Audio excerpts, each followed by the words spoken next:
శ్రీమాత్రే నమః.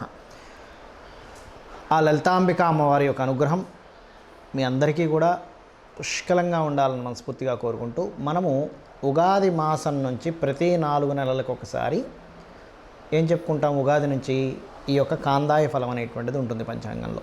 ఈ పంచాంగంలో కాందాయ ఫలం గురించి తెలుసుకుంటాం.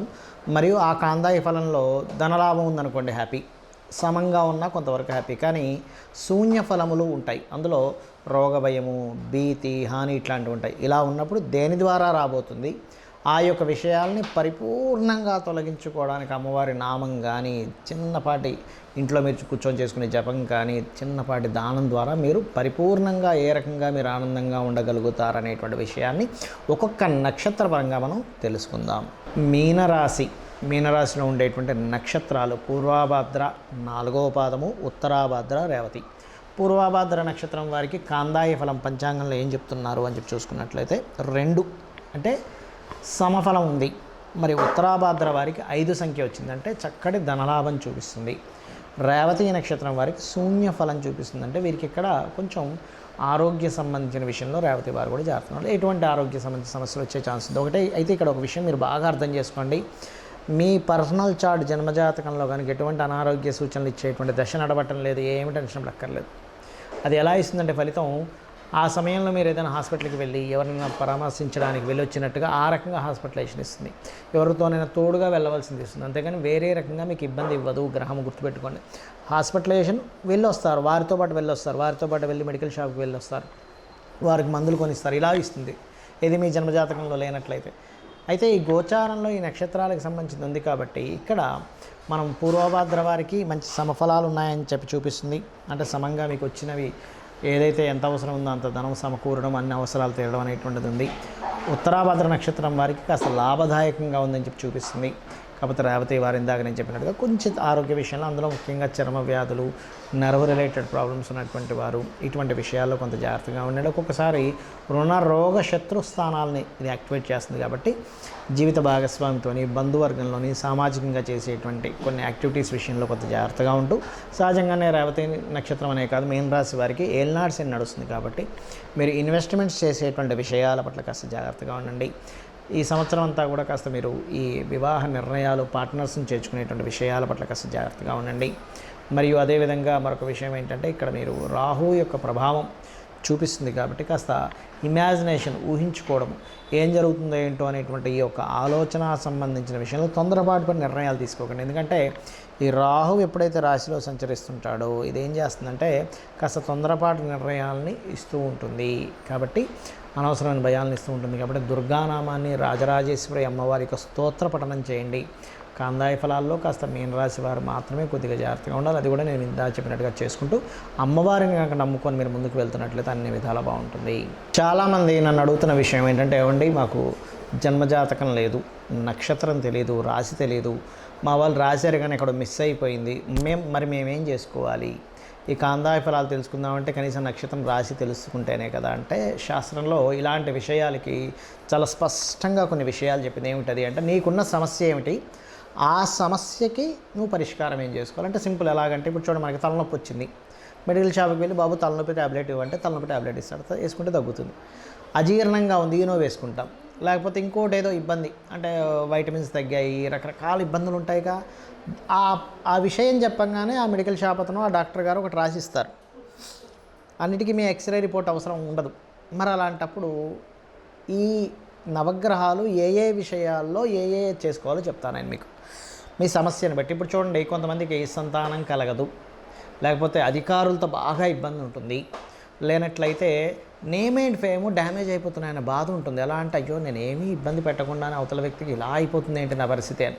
అంటే వీటన్నిటిని ఇచ్చే కారకుడు ఎవరు? సూర్యభగవానుడు.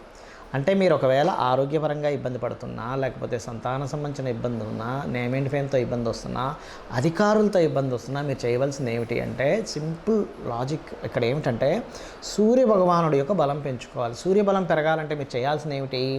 ముఖ్యంగా సూర్య నమస్కారాలతో పాటు నవగ్రహాలలో సూర్యుడితో పాటు శని రాహుగ్రహాల దగ్గర కూడా దీపారాధన చేయండి. ఖచ్చితంగా మీకు ఏదైతే ప్రమోషన్స్ రావట్లేదనో, అధికారులతో ఇబ్బందనో, పెద్దలతో ఇబ్బందనో, రాజకీయాలతో ఇబ్బంది ఉందో ఇదంతా క్లియర్ అయిపోతుంది. గుర్తుపెట్టుకోండి. సూర్య నమస్కారాలు చేసుకోవడం ఇది చేస్తూ గోవుకి గోధుమ రవ్వ తినిపించండి. ఇక రెండవది, ఏమండి నాకు మానసికంగా బాగా ఇబ్బంది ఉంది కానీ జాతకం తెలియదు, ఏం చేయాలి? సింపుల్గా ఒక మంత్రం చెప్తాను. ఏమిటది అంటే లలితా సహస్రనామాల్లో ఒక నామం ఉంటుంది. ఏమిటది? అష్టమీ చంద్ర విభ్రాజ అలికస్థల శోభిత. ఈ నామము పనులు త్వరగా అవ్వడానికి కూడా పనిచేస్తుంది. అంటే ఇది సగం పని ఆగిపోయిందండి. ఎందుకంటే ఈ యొక్క అష్టమీ చంద్ర విభ్రాజ, ఈ అష్టమి చంద్రుడికి అష్టమి నాడు తిథికి త్వరితాదేవి యొక్క ఆరాధన త్వరగా పనులు అయ్యేలా చేస్తుందట. అలాగే ఇంత పెద్ద నామం నేను చెప్పలేనండి అనుకునేటువంటి వారు ఓం మనస్వినియే నమః అనుకోండి.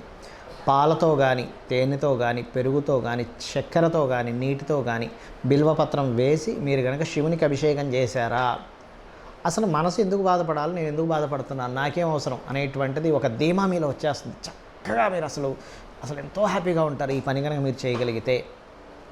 అలాగే ప్రయాణాల్లో ఇబ్బంది ఉన్న, మదర్కి హెల్త్ ప్రాబ్లం వచ్చినా, అనవసరంగా బ్రీతింగ్ ప్రాబ్లమ్స్ ఉన్నా కూడా ఈ రెమెడీ చేసుకోవచ్చు ఈ చంద్రుడికి సంబంధించినటువంటిది. అలాగే చంద్రగ్రహం దగ్గర దీపారాధన చేయండి. వీలైతే పౌర్ణమి లేదా అమావాస్యలకి, అంటే శాస్త్రంలో చెప్పినటువంటిది పౌర్ణమి, అమావాస్య, చతుర్థి, అష్టమి, నవమి నాడు గనక లలితా సహస్రనామం గనక చేసినట్లయితే కూడా మీ మనసు స్థిమితంగా ఉంటుందని శాస్త్రం చెప్పింది. ఇక మూడోది చెప్తాను నేను మీకు ఇక్కడ.